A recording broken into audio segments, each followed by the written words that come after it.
Welcome to Fantastic History. I'm Sarah. And I'm Clay. We're a husband and wife duo who enjoy telling each other about amazing events, people, and mysteries throughout history.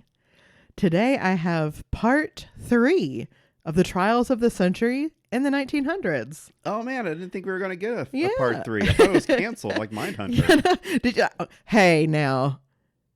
We don't talk about Mindhunter. I will start crying. I opened the wound. I'm sorry. The greatest television show of all time. Yeah, it really is. R.I.P., man. I haven't seen it.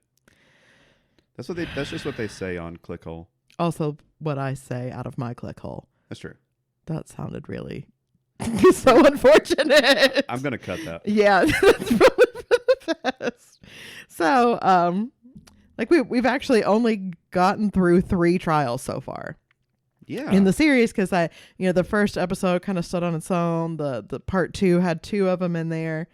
So I'm going to keep kind of like mixing up how this goes. Because some of these there's a lot more meat on the bone. You know what I'm saying? Oh, yeah. So the first one was the murder of Stanford White. And then in the second episode, it was the assassination of Governor Frank Steunenberg and the infamous Sacco and Vanzetti trial, which brought us up to 1920. Yeah. The next trial of the century I want to cover is actually a very famous old Hollywood case that you've probably heard of, Clay, because we might have talked about it before, but it also involves a lot of people you're familiar with. Okay. Trigger warning here, because this case does involve mention of sexual assault, and I will be discussing that aspect of the crime more so in the second episode, because spoiler alert, this is a 2-parter. But if that's something you can't handle, feel free to go ahead and tune out. No hard feelings. I completely understand that. Like, if you don't want to hear about that, totally cool. But the case I'm covering today is the murder of Virginia Rappe and the subsequent accusal and trial of silent film megastar Fatty Arbuckle. Oh, yes. Oh, yeah. So to start with a little aside, how people are always saying that you shouldn't use Wikipedia as a source for research because anybody can edit it? Yeah. I've often mentioned this before on the podcast, but often what I'll do, when I'm researching, is I'll go to the Wikipedia article, scroll all the way down to the bottom where they cite the sources. Yeah. Then, I'll go to those sources. Yes. So with Virginia, I'm actually really glad I checked the Wikipedia to start with and, read the article instead of just jumping down to the bottom. Because the information they have about her birth is, completely different from from another source that I used. So, of course, my instinct is to be back at it again with the misinformation, Wikipedia, okay. But, guys, Wikipedia was right this time.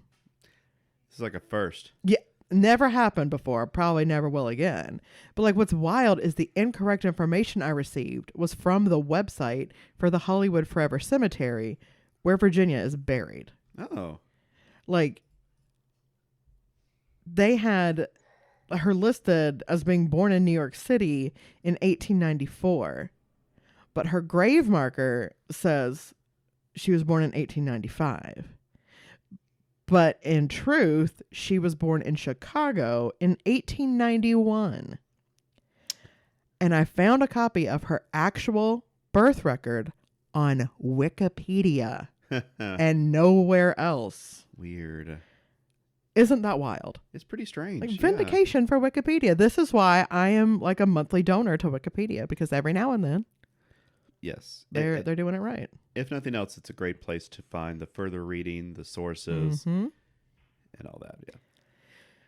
Yeah. Getting the birth city wrong, I don't know how that happened, but the discrepancy between the years to me kind of seems like she might have had a stage age. Because a lot of celebrities will have a stage age and their real age. Virginia was an actress. Of course, she's buried in the Hollywood Forever Cemetery, not just because her accused was extremely famous. Her mother had been a showgirl before her untimely death when Virginia was 11 years old. So it was certainly a talent that ran in the family. Virginia started out as a model when she was 18 years old, doing both commercial work and posing for artists, which was pretty common model work back then. She pursued this for about 7 years before moving to Los Angeles and promptly being cast in the movie Paradise Garden alongside Harold Lockwood. And if you hear his name, you're like, okay, whoever that is. Like, I completely understand because that was also my reaction. Like, did you mean Lena Lockwood? Like from Singing in the Rain? Or no, because she wasn't real? However, being cast in a movie with Harold Lockwood was actually a huge deal. This dude had a massive box office draw. Like in the 1910s, like it's comparable to like if she moved to Hollywood in the mid 1990s and her first role was in a Brad Pitt movie. Uh-huh. Like Harold Lockwood could pull, okay? In his 8-year acting career, Harold starred in over 130 movies. And good for our girl Virginia for getting in on that basically as soon as she set foot in California. The director of Paradise Garden, who shall remain unnamed simply because I don't want to shame him or myself by butchering the pronunciation. It's like a very unusual name. He then hired Virginia again for his next movie, Over the Rhine. This was, again, a huge win for Virginia because the star of Over the Rhine is someone every single person listening has heard of, even if you don't know anything about him, Rudolph Valentino. Uh-huh. Like, the heartthrob. Yeah. Despite that, of the 10 movie roles she landed, only one of her characters actually had a name. And of those 10 movies, she was uncredited for 8 of them. Bummer. Yeah. Not so for Roscoe Arbuckle. Born in Kansas in 1887, he earned the nickname Fatty as a child because of his size. Really? Shocking. There's some discrepancy between sources, but when he was born, now ladies, go on ahead and pre-cross your legs for this. Because when he was born, he weighed anywhere between 13 and 18 pounds. Yikes. Uh-huh. Like that physically hurts me. Like the way that guys will curl in on themselves when you hear about another guy getting kicked in the balls. Yeah. When I heard this woman delivered a 13+ pound baby, I was like, oh, protect her. That's bad. Yeah, for real. It's like even on the more conservative end of that scale, 13 pounds, it's really no wonder his mom had like some lasting health problems after giving birth to Roscoe. Because both of his parents were on the slimmer side, his dad was certain that his larger than average baby could not be his son. And he was actually the one who started the nickname Fatty, which was by no means like a term of endearment. Mm-hmm. For that matter, his birth name, Roscoe Conkling Arbuckle, was itself an insult, born of William Arbuckle's belief that Roscoe was not his son.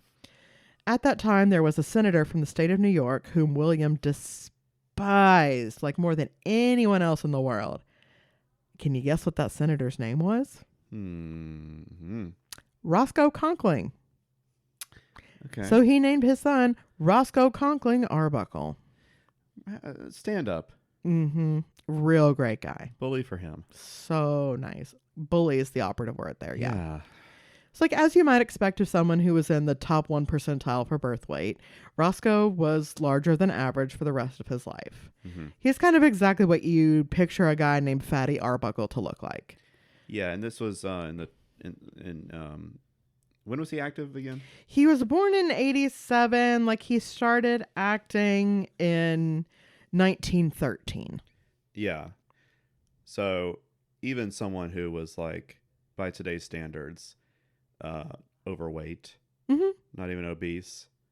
Yeah, like I would say for reference, like this is not a 1,000-pound sister situation, but more like he was like the Chris Farley of the silent era. So he's like, he is noticeably overweight. Yes. This is not like someone who's maybe like kind of borderline and the camera adds a few pounds. Like he was a bigger guy. Yeah.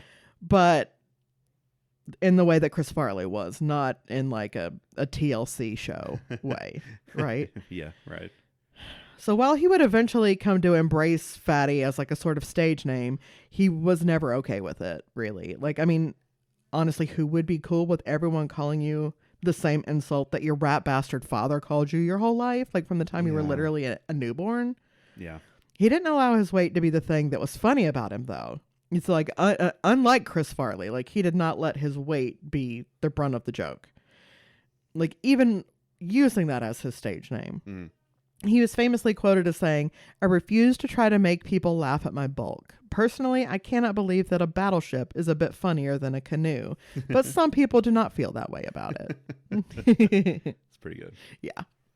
He got into acting when he was only 8 years old, when his family moved to Santa Ana, California, and a traveling vaudeville troupe needed someone to replace their child actor.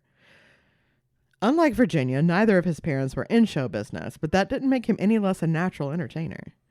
His mother died just a few years later, and 12-year-old Roscoe was sent north to live with his absentee father, who became an even bigger piece of shit when he heard his son was on his way, and chose that moment to pack up and move.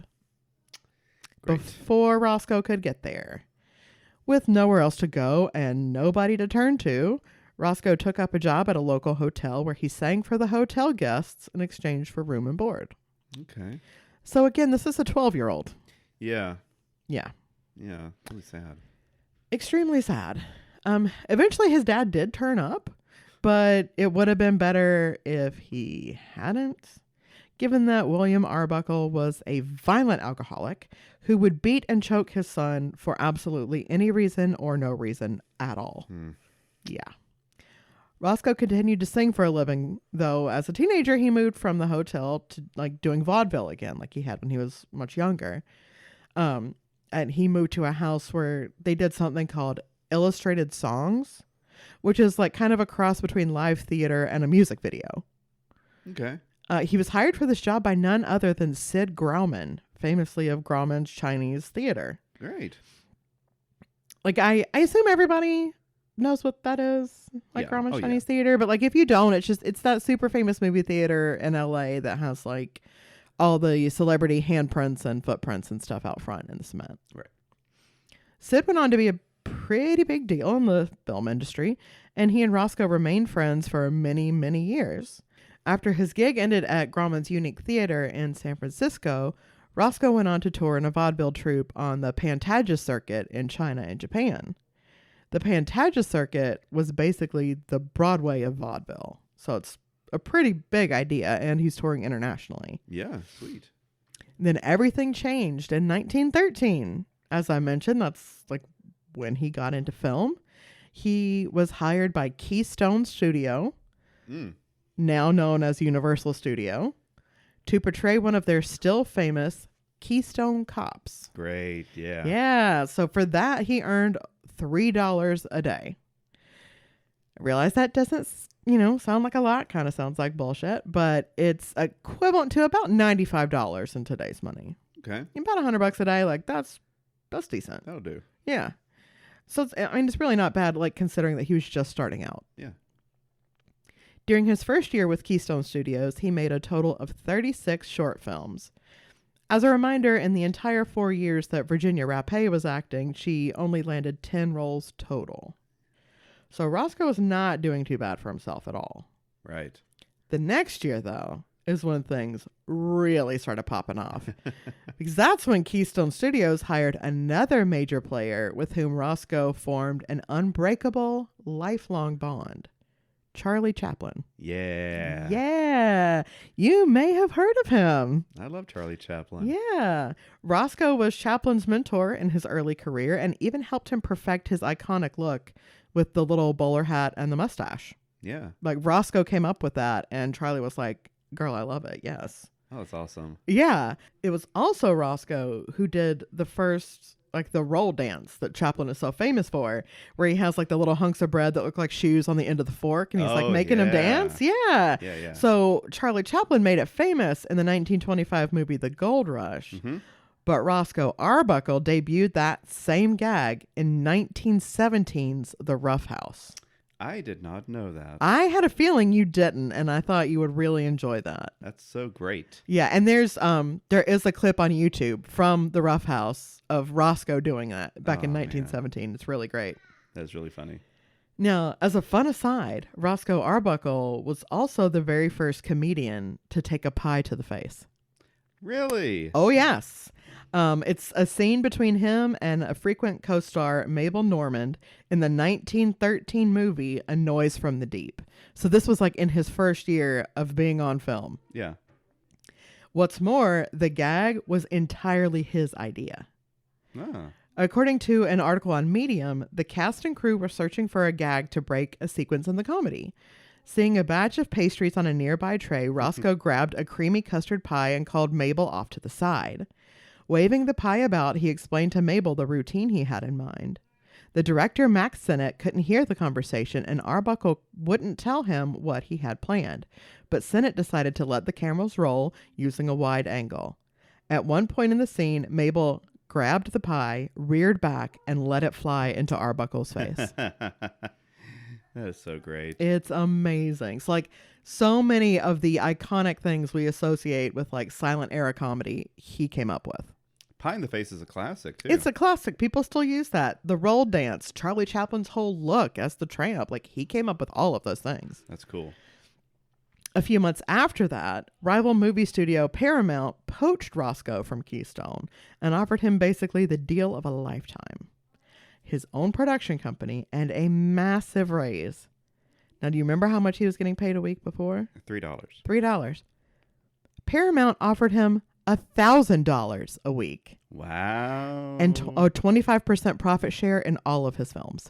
Ooh. Oh, yeah. That's big time. It's like taking it back to the inflation calendar, because y'all know I love the inflation calendar. That means he went from making about $650 a week at Keystone to making nearly $32,000 a week, adjusting both of those to today's money. Plus that 25% profit share. Can you imagine making $32,000 a week? He was like probably, I don't know, I don't know how to compare him to anything else, but he was probably like one of the highest paying actors in Hollywood then. Oh, he absolutely was, and actually we'll get into a little bit more detail about that because that's not even the top of the mountain for this guy. Okay. That's what's wild. Think about the fact that he started as a child because he had to sing and dance to dinner guests just to have a place to sleep. Yeah. Like, that's how he started. Now he's making the 2025 equivalent $32,000 a week. Like, a week. Mm. Yeah. But if you came up with Pie in the Face and The Tramp, you deserve it. I'd say so. That's nuts. So one of his first acts as the head of his own production company was to hire on another one of his dearest lifelong friends, whom he'd been mentoring for a while, Buster Keaton. Oh, man. The other one. Yeah, your favorite. This is like a grand tour. Yeah, this is an episode for you, specifically, yes. Clay. Now, again, Roscoe was a mentor to his friend who was new to the movie business, just like with Charlie Chaplin. They decided to shoot a movie together in 1917 called The Butcher Boy, and they basically just improv'd the entire thing. The final product was about 30 minutes long and is described as follows. Customers and clerks frolic in a general store. Roscoe walks out of the freezer wearing a fur coat, then does some clever cleaver tossing. In Buster's film debut, he buys a pail of molasses. And that's the synopsis. Hilarious. That's the whole thing. The old molasses gag. Yeah, I know. I have to assume, and this, like, just based on what we know of comedy, and especially from that time, Roscoe is wearing a fur coat and Buster's got a pail of molasses. There's no way that man is not getting covered in molasses and getting all over his fur coat while he's trying to toss these cleavers. It seems like the correct setup, yeah. Honestly, like it's all right there. That movie ended up being a huge hit. After that, like, Roscoe really took Buster under his wing, not only in front of the camera, but with also things going on behind the camera. Like, he taught him directing, like everything he knew about script writing, like everything. Along with Mary Pickford and Douglas Fairbanks, Charlie Chaplin, Buster Keaton, and Fatty Arbuckle were considered the first real movie stars. Yeah. They were the first ones to live like royalty, being hounded by the press, like having fans going nuts for them all over the globe.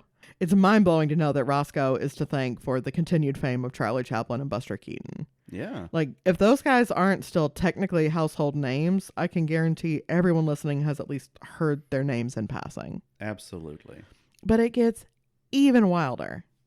The movies produced by and starring Roscoe were so wildly popular and successful that Paramount offered him a 3-year contract to make 6 films per year for $3 million in 1920 money.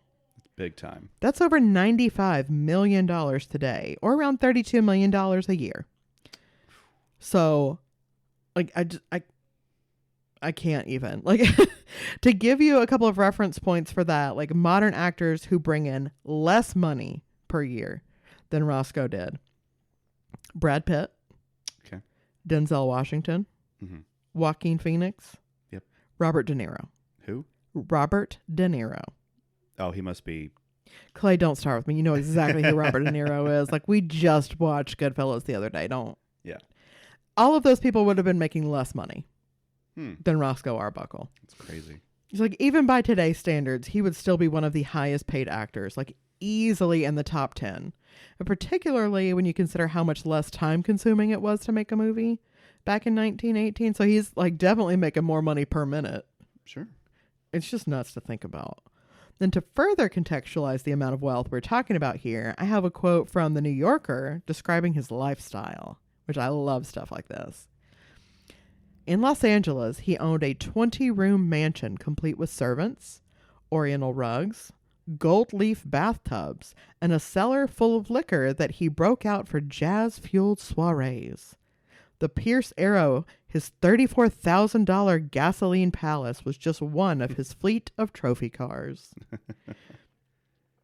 Now, going back to that inflation calculator again, that means the Pierce Arrow would be worth about $600,000 in today's money, which means he could have bought a Rolls-Royce Phantom and still had about $100,000 left over. Sure. That's insane. Yeah. And for that to be just one of the cars in his collection. Well, the man is making bank. Like unprecedented, unimaginable wealth for the likes of me and you anyway. Oh, like, I can't. This is just going to, for as amazing as this is, I am just so, I'm getting so sad. Yeah. Yeah, because this isn't like, I'm going to tell the third, like, this is part 3 of the Happily Ever After series. Yeah. Yeah. I know why I'm here. Yeah. So by the time his contract ran out in 1921, this man was exhausted. Sure. Like, not only had work been keeping him busy, but he also went through a divorce during this time. When Labor Day weekend rolled around, he was ready to cut loose. At the encouragement of some of his friends who could see how stressed he was, he decided to host a party at the St. Francis Hotel in San Francisco. The St. Francis, described as a grand European-style hotel with its own orchestra and Turkish baths, is still up and running to this day. So, like, if you're in the area, if you find yourself in San Francisco and you want to check it out, there's 3 rooms of interest that are part of the story.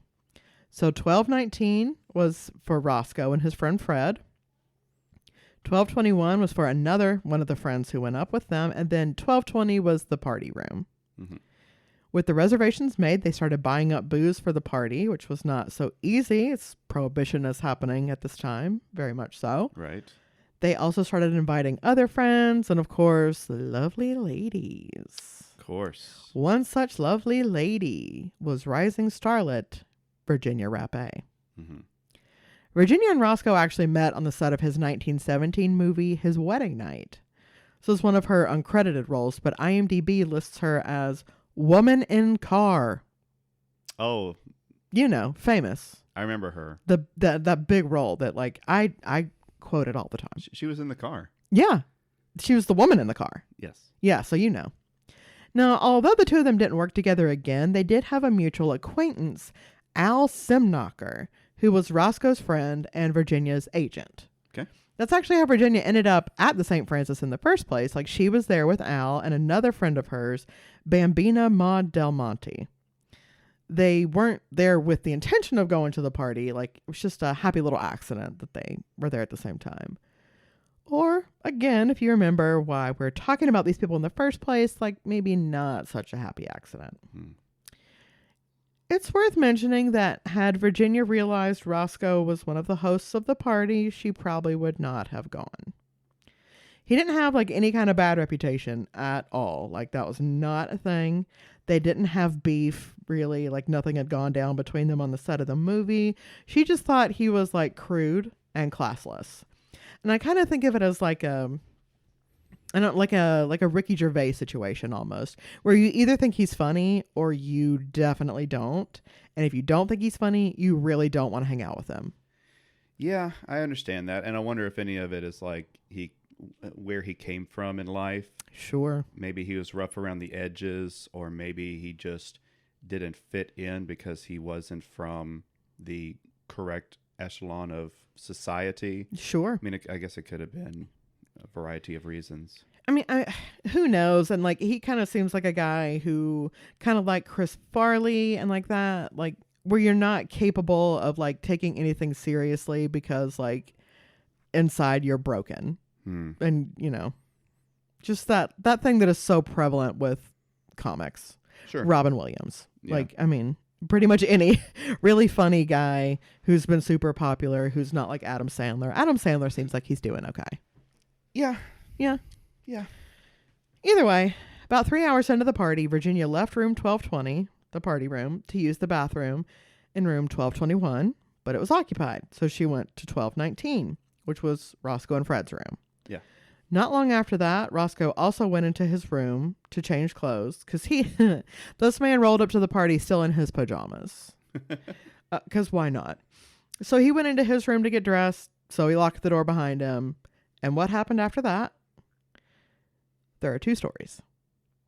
But I'm going to say 2 with an asterisk because one of those stories kept changing, let's say, over the next few months. There's like not even a consensus on how much time passed with Virginia and Roscoe alone in that room. But in part 2, we'll really get into like what the 2 different stories were. Either way, like eventually Maud and Al, her 2 friends, went into room 1219 and found Virginia writhing around on the bed in pain, tearing at her clothes, coming in and out of consciousness. Like that's one thing that everybody was in agreement happened. We also know that they put her in an ice bath before moving her to another room in the hotel so that she could have some privacy while a doctor checked her out. His official diagnosis was that she was too drunk. Virginia stayed in that hotel room for 3 days before finally being taken to a medical facility. I couldn't find anything to explain why she was kept in the hotel for that long. Yeah. That information just doesn't really seem to exist online or in a book anywhere that I could find, like Sure. why they waited that long. Like none of the witnesses gave an explanation for it. Like we'll get into how credible the witnesses were in the first place for either side, but like no one had an explanation. The next thing we know for sure though is that Virginia died on September 9th within 24 hours of finally being admitted. Her cause of death was determined to be a ruptured bladder and the subsequent infection. Roscoe Arbuckle was arrested the very next day on suspicion of murder. And that, dear listener, is where I'm going to cut things off for today. I can only assume you're currently on the edge of your seat, like simply gagging to know what happened next. But for that, you're going to have to tune in again next week for part 2. Yeah, it's like the further I got into my research on this one, like the more I started to think, this one actually could be a contender against O.J. Simpson for trial. Wow, guys, I'm very upset for the trial of the 20th century. Like, if nothing else, like how many super famous names did I drop in this episode? Yeah. It's like wall to wall celebs. I think it totally is, except it would be like if O.J. Simpson was no longer a household name, because that's essentially what did happen to Fatty Arbuckle. Right. Well, we'll get to what happened to that in the next time. But yeah, like it's just really sad. I don't want to give any spoilers, yeah. but yeah, I agree. Yeah. Trial of the century, very likely. Very, very possible. And even like, I mean, just with how crazy the press went in the public and like everything, the gosh. uproar around it and all that. Like Spectacle. it's of the 4 cases we've talked about now in this series, like this one is very possibly a contender. Yeah, absolutely. Yeah. Well, while you're waiting with bated breath for next week's episode, why don't you go ahead and subscribe to the podcast? That way you'll be notified the second part 2 goes up. While you're on our page subscribing, why don't you go ahead and leave us a 5-star review? Like, tell us your favorite silent era film star, because like that's a normal thing that we all have. Yeah. Or name one. Yeah, name one who we did not name in this episode and without Googling it. Yeah. Okay, and Lena Lockwood does not count. Okay, I can't stand it. If you want to see any pictures related to this episode, head on over to our Instagram. We're Fantastic H Pod. You can like the same name, of course, on Threads, because that's how Meta works. You can also find us on YouTube at Fantastic History Podcasts, or you can email us at fantastichistorypod@gmail.com. Until next time. Bye.